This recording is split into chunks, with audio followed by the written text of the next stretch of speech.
Hi guys! Ayan, mag-grill tayo dito sa videong ito. Ayan, i-try nyo itong pang-grill na electric from Tefal. So, it's not expensive. Hindi siya expensive guys. At saka pwede nyo siyang magamit kahit saan as long as merong kuryente. So, pwedeng outdoor, pwedeng indoor, pwede nyo ilagay sa inyong kusina or in the middle of the table. Kung pwede nyo siyang dalhan ng extension wire and then magigrill kayo sa table nyo. So, ayan.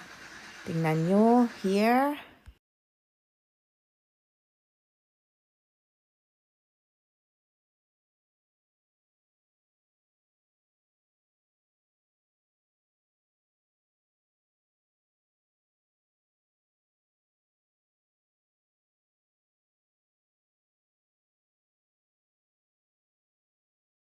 Here. Tingnan nyo ang nag-grill ko. Ayan. Tadang! O, diba?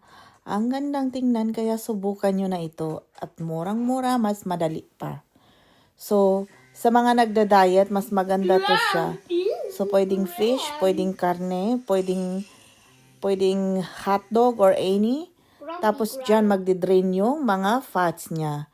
So, mas ma-healthy siya, guys, kasi mawawala yung fat sa karne na ginigrill nyo.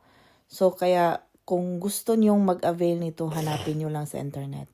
So, makakabili kayo nito as long as may pera kayo, normal.